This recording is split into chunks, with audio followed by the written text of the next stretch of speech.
अस्सलाम वालेकुम नाज़रीन, ख़बर शामिल क्यों पिया ठरी मीरवा खां। ठरी मीरवा जे मुख़्तलिफ़ शाखनि में पाणी जी हथरादू खोट ख़िलाफ़ तालका बार ठरी मीरवा जे अॻूणे सदर वकील महताब अहमद शरे जी अॻवानी में नाका चौक ते निटण उस में 3 कलाक एहतिजाजी मुज़ाहिरो धरणे सबबि ठरी मीरवा सेठार जा लिंक रोड मुकमल तौर बंद थी वियो। ॿिन्ही तरफ़नि खां गाॾियुनि जूं वॾियूं कतारूं बीहजी वयूं, जॾहिं त धरणे में गर्मी सबबि 3 ॼणा बेहोश बि थी विया। जॾहिं त धरणे जी अॻवानी कंदड़ वकील महताब अहमद शर ऐं वकील इरशाद अली मांडण चयो त असांजी ज़मीन जो पाणी हथ सां बंदि करे असांखे तबाह ऐं बर्बाद कयो वञे थो।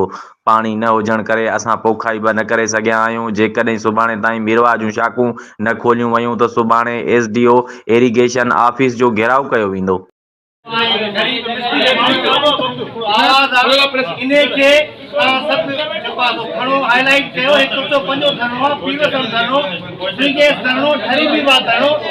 एरिगेशन जो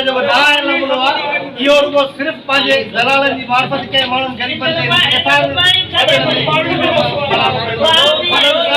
जिते पानी भी ना है जिते रात्रि जो पानी हले तो उनके केर भी नथो चे पाण आवादा बंद करे उनके पानी हलाइन था।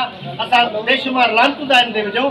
अफसोस ना असां कारे कोट वारा असां जो कम आहे कोर्टन में हलण घुमण हेड़ी धरती में जॾहिं असां सां गॾु थियूं त हिननि जो असां जेको आवाज़ आहे हिन जो आवाज़ हिनमहिल थिया गरीब मिसकिन माण्हुनि जो जिनके 5 एकड़ 8 एकड़ 4 एकड़ 10 एकड़ कंहिंखे बि न माण्हुनि 100 एकड़ खां बि कंहिं दोस्त खे कंहिंखे ज़मीन मथे न आहे।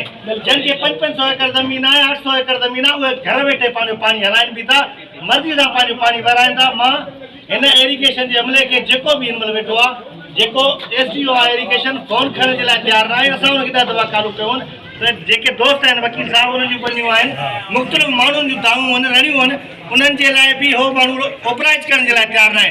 मां तेरे ते लानतू थो विझां पियो इहो ऑफिसर कीअं रखियो वियो आहे हिते एरिगेशन डिपार्टमेंट कंहिंखे बि काल असांखे ख़बर ई न आहे उनजी ऑफिस आहे, खबर ही ना है तो कोई इदारो आहे, खबर ही ना है तो इनका डिपार्टमेंट आहे। असांखे शर्म थो अचे इन जी ॻाल्हि नाले खणंदे बि छाजे करे